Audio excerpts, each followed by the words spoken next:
के इंतजाम श्रद्धालुओं के लिए किए गए हैं? देखिए, सबसे पहले तो आने वाले शारदीय नवरात्रि के इस उपलक्ष्य में मैं सभी कटरा वासियों को, सभी देशवासियों को, सभी श्रद्धालुओं को श्री माता वैष्णो देवी श्राइन बोर्ड की ओर से शुभकामनाएं देता हूं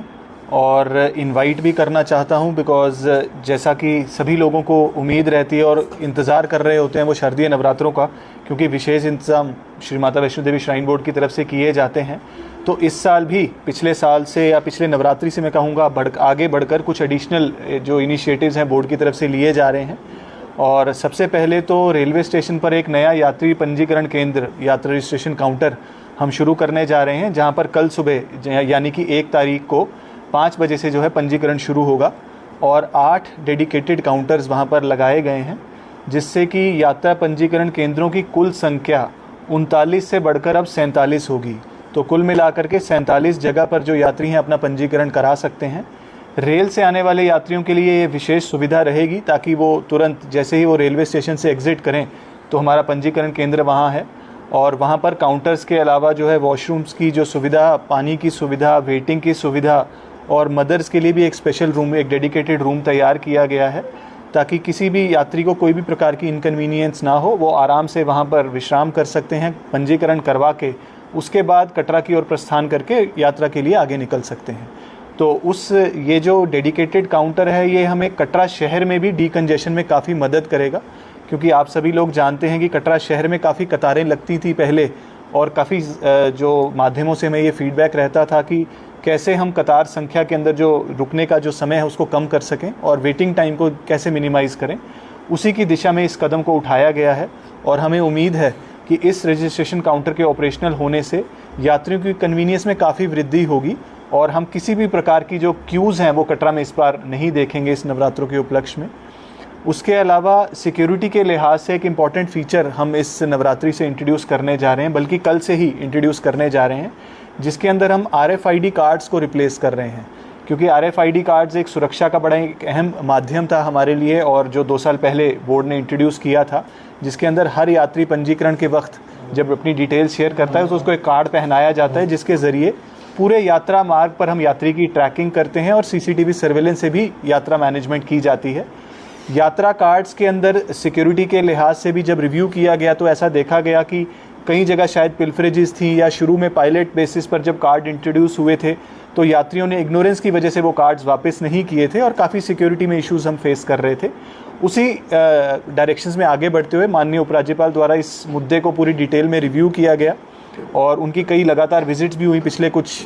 2-3 हफ्तों में, और उनके डायरेक्शंस के ऊपर ही इस जो नए यात्री कार्ड को इंट्रोड्यूस किया जा रहा है। तो आपकी जानकारी लिए मैं बताना भी चाहूँगा कि इस किस्म का एक येलो और रेड कलर का कार्ड है, जो कल सुबह जितने भी यात्री जा रहे होंगे यात्रा कार्ड, वो इसी यात्रा कार्ड को लेकर के यात्रा के लिए आगे बढ़ेंगे। और जो पुराना कार्ड था वो इस तरीके का था, आई थिंक अब तक तो आप सभी लोग अवगत हैं इस तरीके से। इस कार्ड को हम फेज़ आउट कर रहे हैं, तो ये कार्ड 3 तारीख के बाद से वैलिड नहीं रहेगा।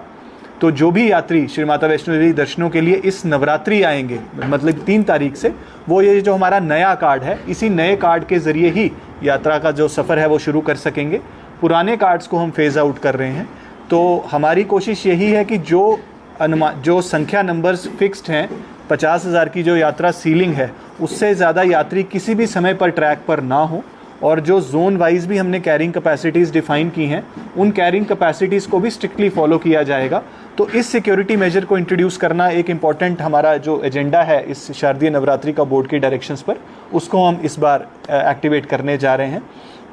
उसके अलावा जो हमारे स्टैंडर्ड नवरात्रि अरेंजमेंट्स रहते हैं सभी यात्रियों के लिए, वो इस साल भी उसी तरीके से अवेलेबल रहेंगे। चाहे वो भोजनालयों में हमारे व्रत संबंधी जो खाने की व्यवस्था होती है, सभी भोजनालयों में उसी प्रकार से अवेलेबल रहेगी। पीने के पानी की व्यवस्था के भी कुछ काउंटर्स हमने इस साल एडिशनल किए हैं, ताकि किसी प्रकार की इनकन्वीनियंस ना हो।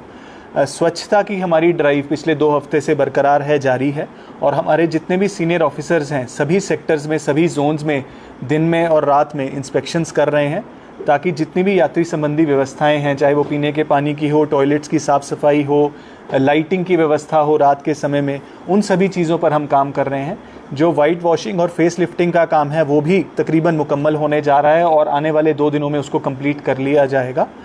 यात्रियों को देश विदेश से जो फूल लाए जाते हैं उससे जो साज सजावट होती है उसकी बड़ी उम्मीद रहती है इस नवरात्रि पे, तो उसका भी काम पिछले एक हफ्ते से चल रहा है और हमारे पूरे ट्रैक पर जो है साज सजावट हम कल शाम तक हमारी कोशिश है या ज़्यादा से ज़्यादा 2 तारीख तक उसको कंप्लीट करेंगे, ताकि 2 को भी जो यात्री इस बार यात्रा करेंगे, बिकॉज 2 भी छुट्टी आ रही है, तो हम अज्यूम करते हैं कि शायद 2 तारीख से भी उस तरीके का यात्रा की भीड़ हमें देखने को मिलेगी। तो उसके मद्देनज़र जो है जो सजावट का काम है वो 2 तारीख को ही हम सब कंप्लीट करेंगे, ताकि यात्रा को किसी प्रकार की प्रॉब्लम ना हो और वो एक अच्छा अनुभव जैसा उम्मीद करते हैं वो अनुभव लेकर के लौटें। सर, इसके साथ ही 3 ऑलरेडी लंगर जो है डेडिकेटेड यात्री को किए गए हैं और as per the direction of the chairman साहब एलजी साहब, तो लंगर के लिए की जो एक अनाउंसमेंट की है कि अर्धकुंवारी परिसर में लंगर जो है डेडिकेट किया जाएगा, कहाँ तक उसका कार्य पहुँचा, भोजन की लिस्टों का किस तरह का मामला रहेगा, कब तक डेडिकेट श्रद्धालुओं को किया जाएगा? देखिए, आपने सही कहा कि 3 लंगर व्यवस्थाएं पहले से ही चल रही हैं हमारी ताराकोट, सांजी छत और भैरोंजी में,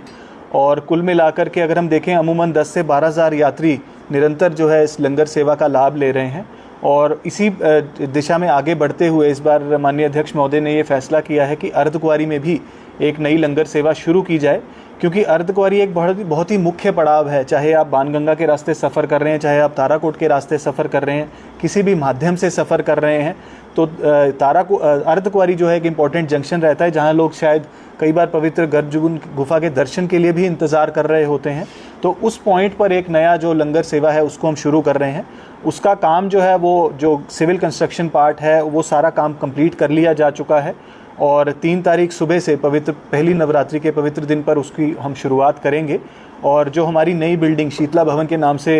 जो हाल ही में जिसका काम कंप्लीट हुआ है, जो एम्प्लॉय अकोमोडेशन है, उसके जो टेरेस लेवल पर इस अर्धकुंवारी के लंगर कॉम्प्लेक्स की शुरुआत की जा रही है।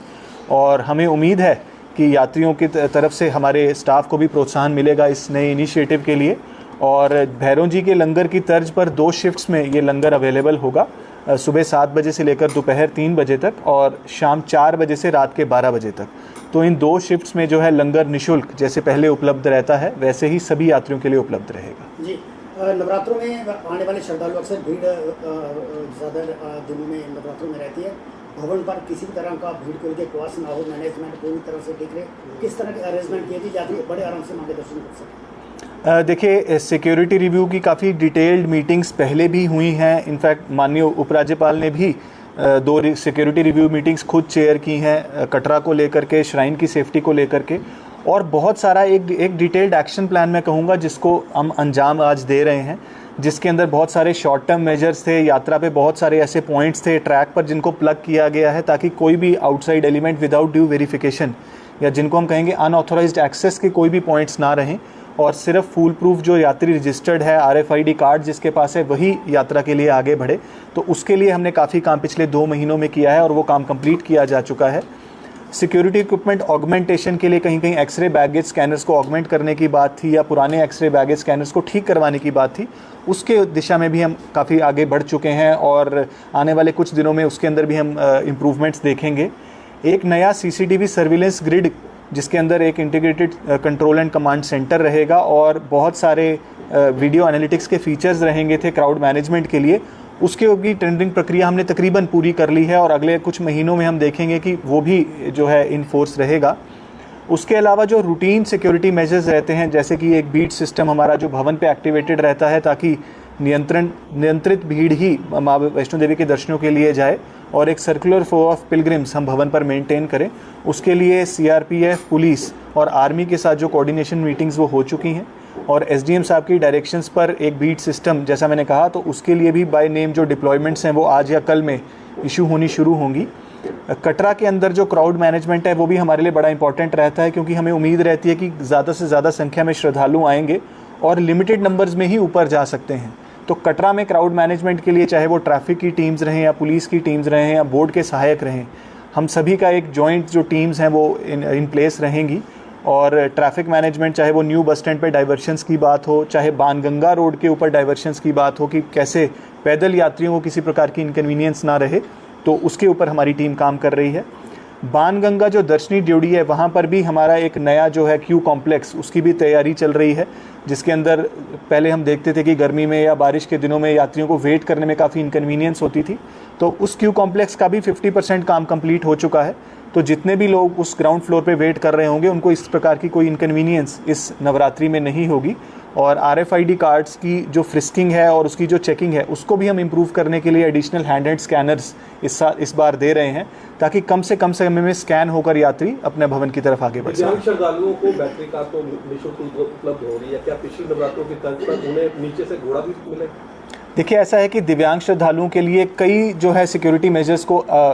कई सारी कन्वीनियंसेस को बढ़ाया गया है और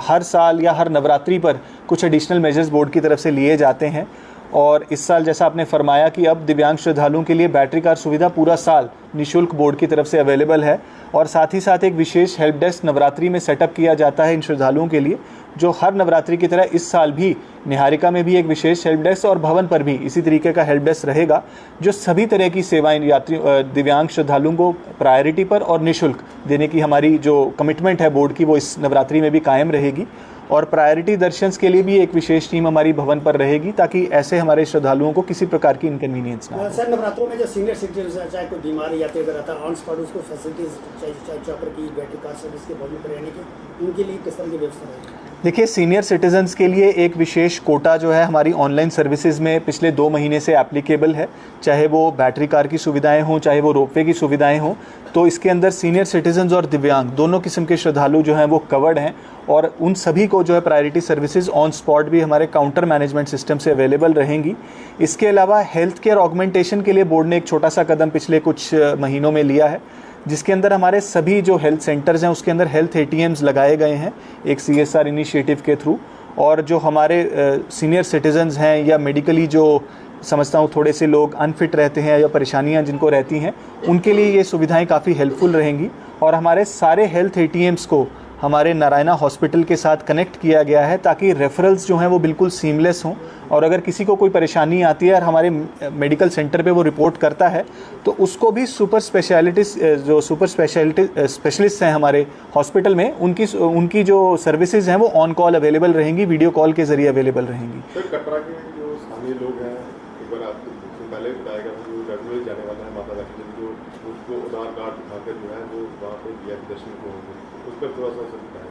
देखिए, ऐसा है कि RFID जो है हमारा एक फलक्रम है सिक्योरिटी सिस्टम का, और ये बोर्ड का एक बड़ा कॉन्शियस डिसीजन है कि RFID के बिना किसी भी यात्री को हम ट्रैक पर रवाना नहीं कर सकते हैं।